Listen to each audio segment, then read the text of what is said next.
When I was a young boy, we used to visit a farm near Hawkesbury, Ontario, a town where my dad grew up. I got to camp there one night with my dad, and it's one of the most magical memories I have. That's a story I'll save for another day. But I do remember there was more than one family living there. They're all brothers and sisters, and they worked hard in the barns and the fields. And maybe that's where my respect, admiration, and gratitude for farmers began. Today, I think we all know that food means the world to us. And it's because of farmers, those next door and those across the world, we get to taste it all, and often at such affordable prices. I think every bite we take has a story, many stories behind it. Today I want to share a story about Jennie Coleman, someone who almost lost her most important sense, and today lets her see with empathy and heart. I didn't know how limited I was. I knew there were things that were difficult, but mostly I didn't know what I was missing. A mother who has 3 children, but one who is 17 and still needs to be cared for like a baby. Part of my sadness sometimes is about her, the limitations of her life. And bananas. Yes, bananas, her bananas, that serve a greater purpose than being baked into bread or served on top of cereal. Hi, it's Tony Chapman. Thank you for listening to Chatter That Matters, presented by RBC. If you can, please subscribe to the podcast, and ratings and reviews, well, they're always welcome and they're always appreciated. Jennie Coleman, welcome to Chatter That Matters. Thank you, Tony. It's wonderful to be here. When I read your backstory, my heart went out to you because up until age 13, you were almost blind. I started off with this challenge, but I think the wonderful thing is that children don't see challenges like adults do. And if you've never seen properly, you don't know what you're missing. So by the time I was 13, my vision was so limited that I had cataracts. We decided, let's give this a go. The doctors told my parents that though the operation technically might be a success because my brain hadn't learned to see, I might not see. And yet I do. It was just a complete miracle for me. I know you didn't know better, but as you get older, you're realizing that obviously there's limitations when you're not with sight. How did you cope then, and how did you feel after? I had a lot of help at school, for example, and I did activities like, obviously I wasn't on the softball team, but I did a lot of activity. I did a lot of music. I had developed a very good ear. I didn't know how limited I was. I knew there were things that were difficult, but mostly I didn't know what I was missing. So I had this surgery and it took a while for the eyes to heal. I remember getting that first set of contacts and just being amazed by the world around me. I still wear contacts and I put them in every morning. And honestly, this sounds over the top, but it's just true that every single day I feel grateful. I've had guests in my show that have knocked at death's door. They find their way back, and it's such a gift because they have an appreciation for life and every breath we often take for granted. I want to move it into your career because obviously whether you had a sense for just music and you could suddenly, your superpower with your eyes, but you had a very successful career. One of the ones I'm citing is obviously Bombardier. I mean, this is a fairly young woman. You're between Montreal, Zurich, Berlin, and Beijing, back to Berlin. I mean, this is quite an exciting life that you have going on. Yeah, I had a great career with Bombardier. They were a fantastic company. I joined them in 2002, started in the corporate office in a strategy role, and within a few months moved into operations into the locomotives business unit. At the time, Bombardier was essentially planes and trains. So I was in Zurich working on strategy and market analysis on locomotives. At one point, I could tell you anything about any locomotive fleet anywhere in the world. The rail division headquarters were in Berlin. I moved there principally because I'd met somebody who was working there, and we got married, and together we moved to Beijing. That's where our first baby was born, then back to Berlin, and then back to Canada. And I stayed with Bombardier until the arrival of baby number 3, at which point I just thought, I can't do this corporate job anymore. Can we talk a little bit about your firstborn, Laura, because that turned your life upside down. I mean, up till now, you both had, this mad love affair. You've both got great careers. People must be just living vicariously through you. What do you mean you're in Beijing? But Laura's born and she wasn't healthy, I guess is the best way to say it. We didn't know at her birth. At the beginning, everybody said to us, oh, every baby's different and they develop at their own rate.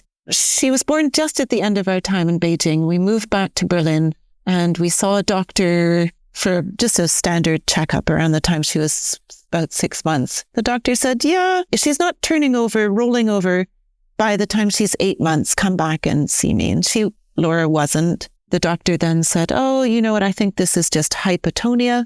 That means low muscle tone. We'll do physio. And by the time she's 2, she'll have caught up. She'll be indistinguishable from other kids. So we started doing physio 3 times a week. And we went back for another checkup when Laura was about a year. And at that stage, Laura could still not roll over.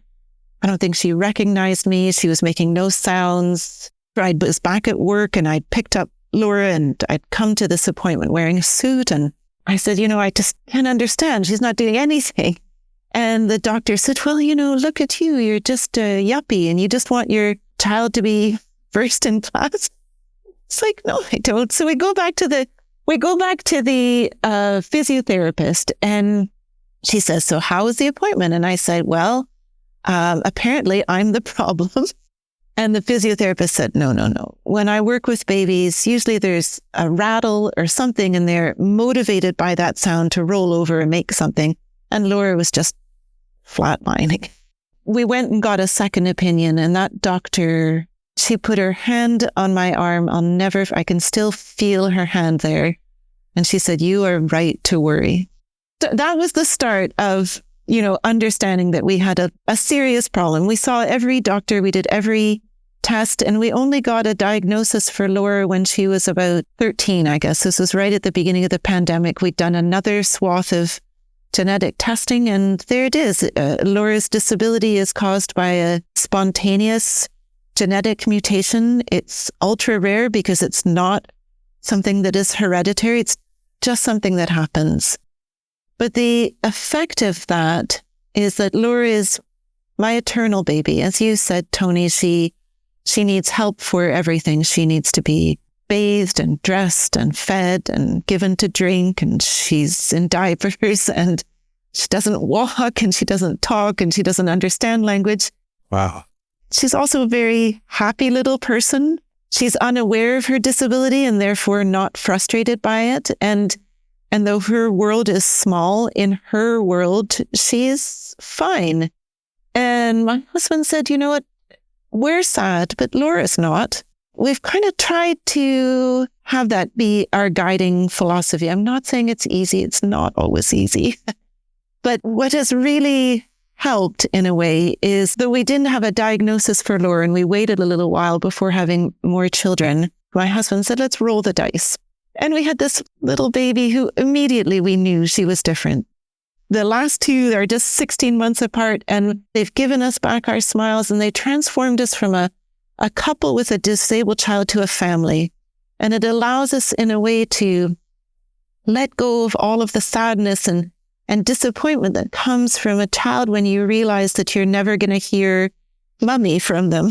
You've got these 3 children and you come to the realization that the corporate life, as it often happens, sadly, with a woman who's, even though as successful as you are, you're shouldering a lot of the care. You come to say, I can't do this anymore. But fast forward, you become RBC's Woman Entrepreneur Momentum winner. We're about to now talk about how you go bananas with your life. So take me through that time period and how this all unfolded and why maybe you needed this as something that you could identify with versus just identifying as someone that was forever going to be Laura's mother. I had an entrepreneurial itch for a long, long time. It was almost a game that at dinner I would say to my husband, hey, do you want to hear my latest idea? And a lot of them were just absolutely kooky, but it seemed to me maybe this is the moment where I start something on my own and have more control over my schedule.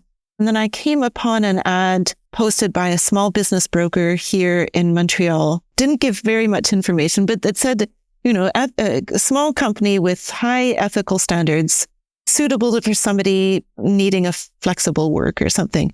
And I thought, oh, this sounds intriguing. Called the broker and we met. We're sitting at a great big board table and he has a manila folder that he slides across the table. And there it was. I open it and it is this fruit business, this Fairtrade fruit business. What made you actually think this was possible? It's a lovely story, but it's not like if you did a proper strengths and weaknesses, opportunities and threats, it probably wouldn't have screamed buy this business. I don't know. I think I was a little bit kooky. Maybe I was sleep deprived. I was very naive. I mean, why do we do things in life? I did what I thought at the time was a due diligence on the business. And now if I ever buy another business, I'm telling you, I could ask a whole lot more questions.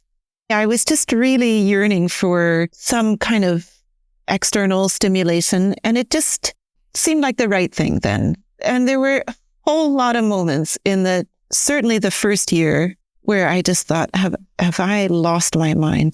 Did somebody drop me on my head? Because this is insane what I've just got myself into. But you weather those storms. Fortunately, I started to attract good people to come and work with me.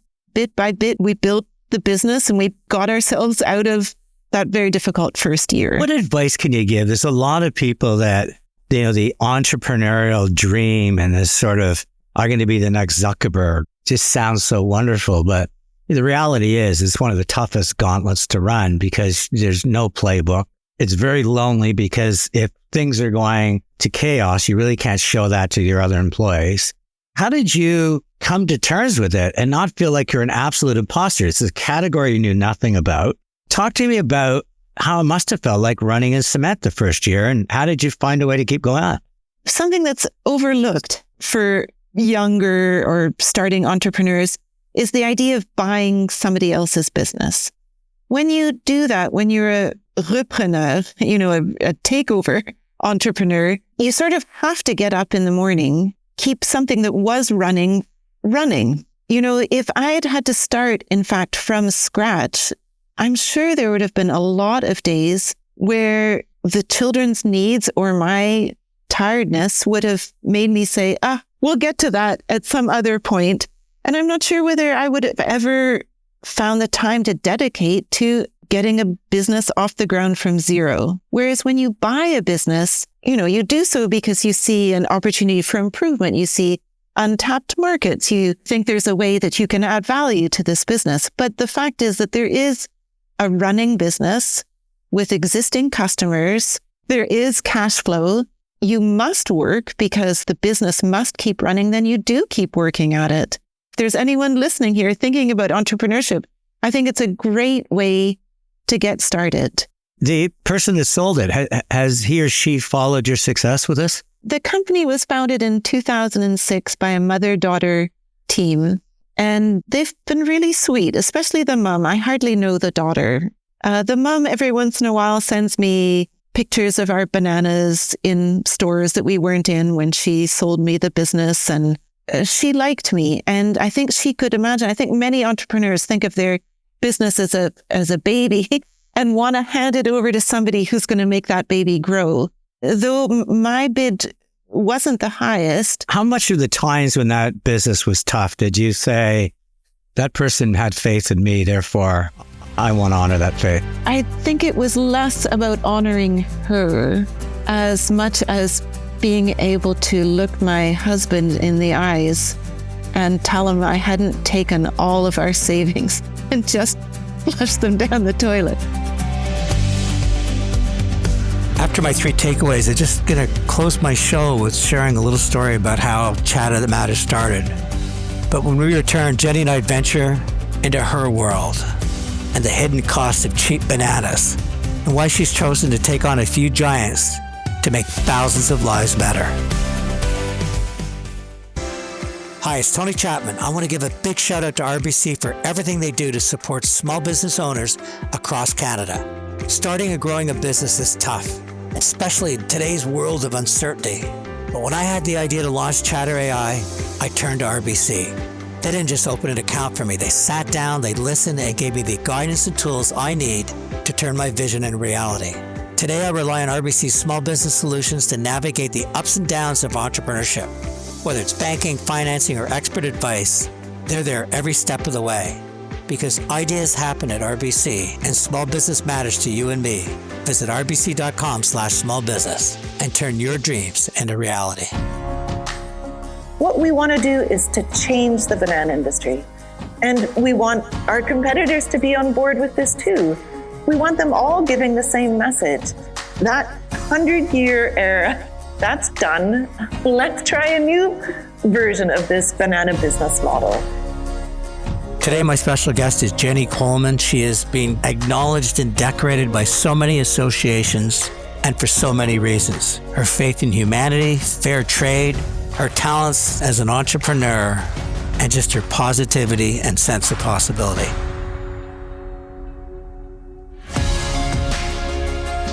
I love the way you frame, compress ideas to the point that it creates a niche, and I want to hear more. One of them was the hidden cost to cheap bananas.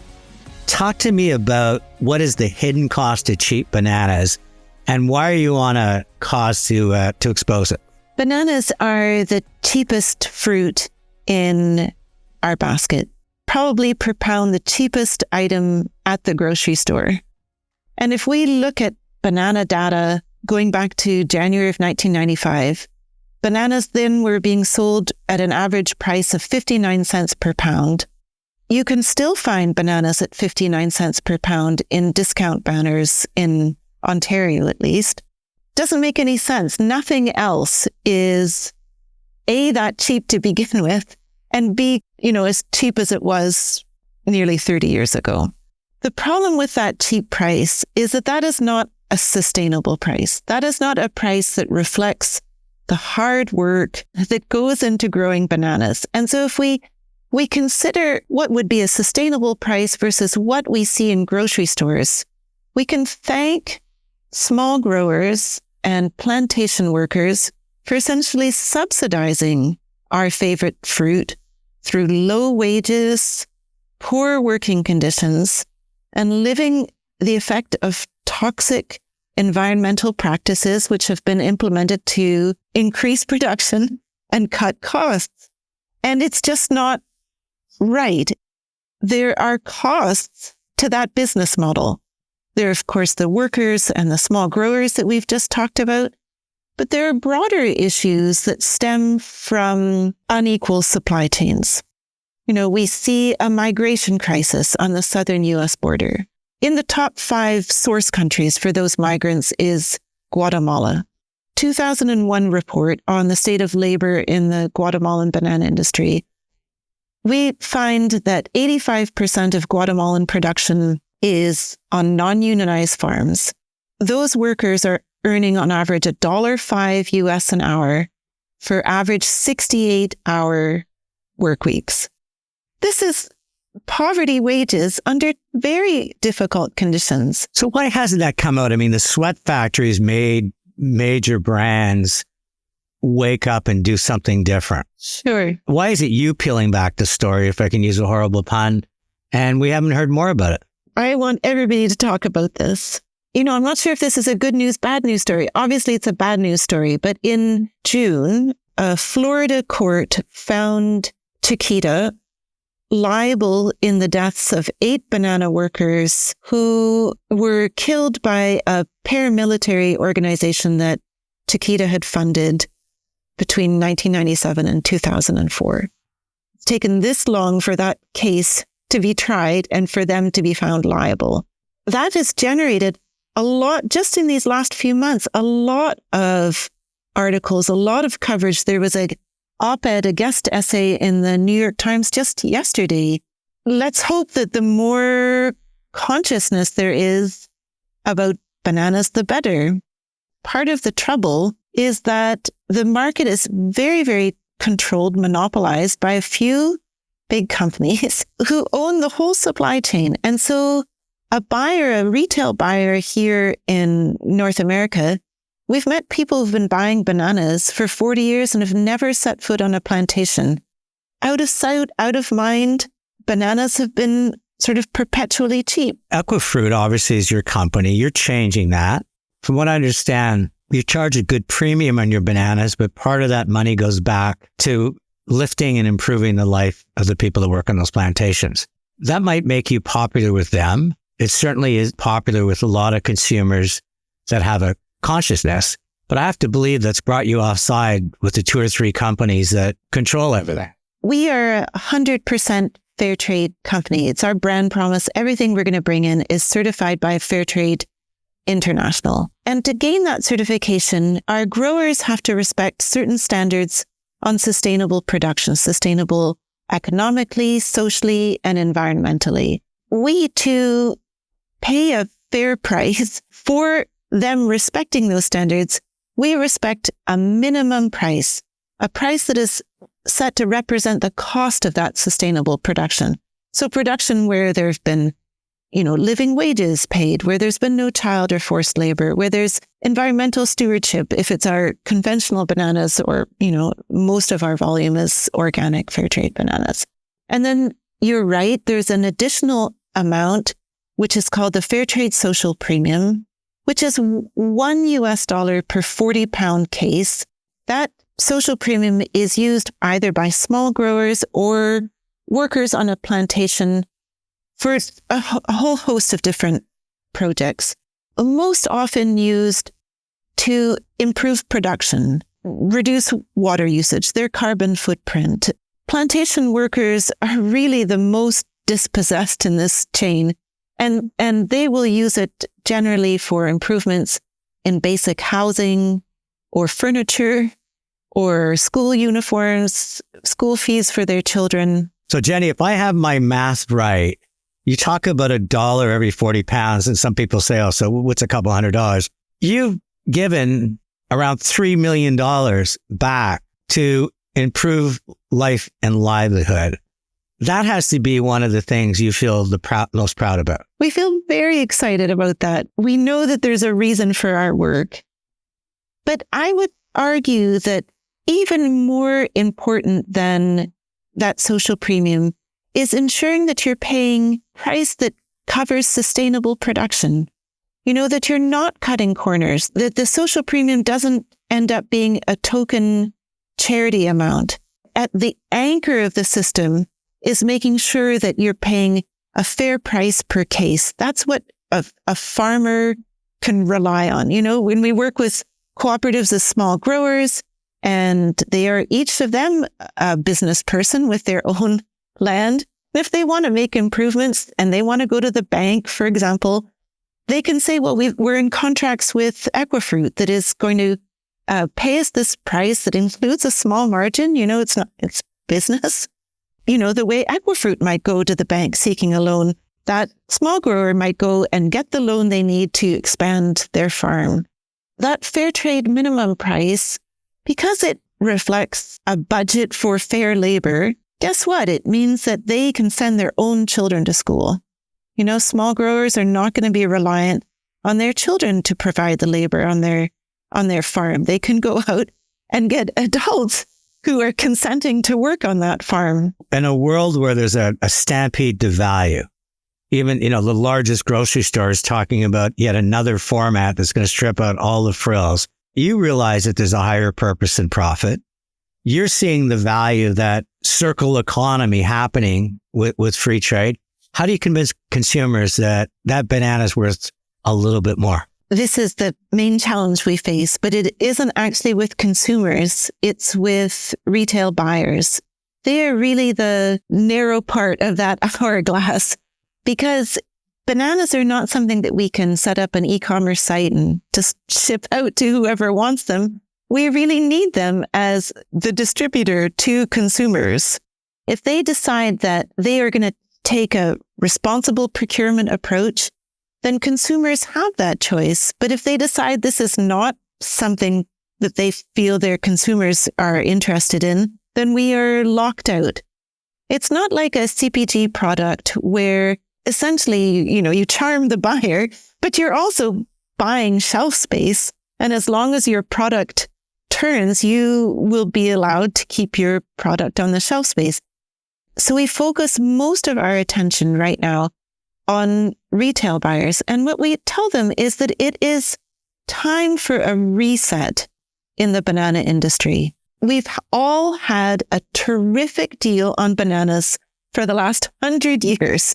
It's time for a reset that ensures a more fair distribution of value along the supply chain. In the cases that we've managed to convince that buyer, our sales growth is testament to the fact that consumers are behind us. We're growing, and we don't do that without, in the end, customer support.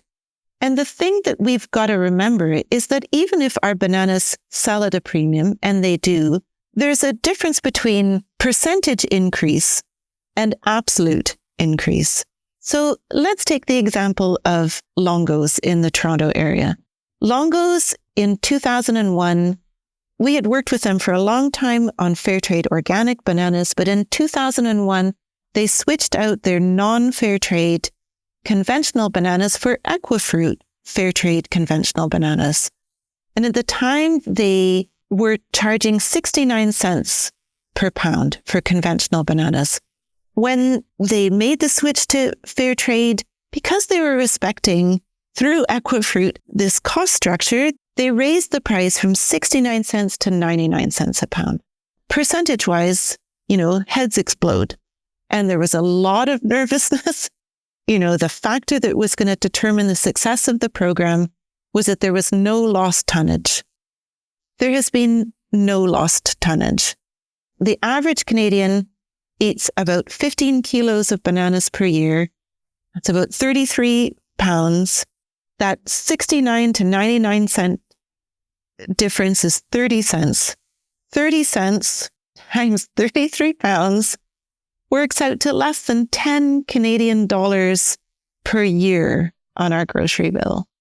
We have a campaign that just kicked off on LinkedIn today where we, as you alluded to, our marketing is always a little bit crazy. And we have these memes of ourselves and we say we've spent more on, and then some ridiculous thing like shower wine or breath mints or, the riding the mall stuffies than it would cost you to switch to Equifruit Fairtrade bananas in a year. Nobody likes a price increase, but this is almost negligible for most Canadians. And I don't mean to disrespect those who are living with food insecurity. And I understand that. And I have enormous empathy for that swath. But right now, Fairtrade bananas hold only about a 2% market share in Canada. And it's not 98% of us who are food insecure.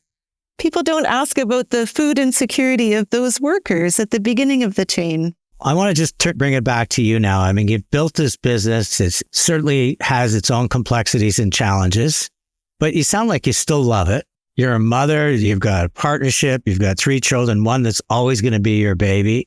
There's a social justice element coming to you that says this is going to extend beyond bananas. Just curious, how do you find time to do everything? I just have a great team. We have a lot of fun together. We're very committed to our mission. We run a very human company. And part of that is that my team understands that I am facing a challenge in the person of my Laura that is out of the ordinary. They've been very, very supportive.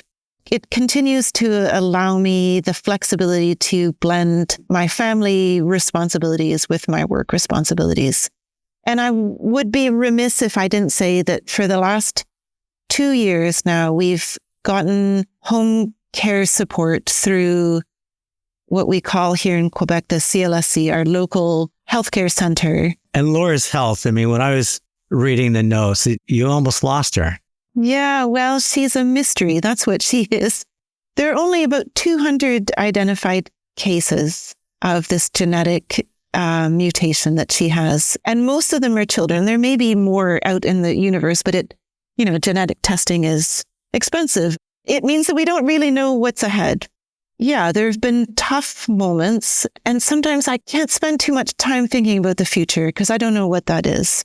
And this may sound terrible, but in a way, neither scenario is all that appealing. Losing her would be terrible, but having her survive us, it's our biggest concern. Jenny, I always end my shows with my 3 takeaways. And the first one is when that second doctor in Berlin touched your arm and said, you have the right to worry. You realize that your life, you probably knew it, but you knew then that your life would ever change. And that question would always be in front of you. What happens if she outlives us? The second thing is when your husband said, we're sad, but she's not. It also brought back when you said, kids with disabilities don't really realize they have disabilities. Maybe those two are very connected. And the empathy and care and giving is really something that kind of went from you to her in some ways. And just in the sense that neither one of you really knew what you were dealing with. It's wonderful she's alive and she's part of a family. And then the third thing is how honest you are in how you have to come to terms with it. One kid's a little bit more empathetic than the other. Sometimes they just want to be a family again. Sometimes we just want to go on a vacation and not have to be held back.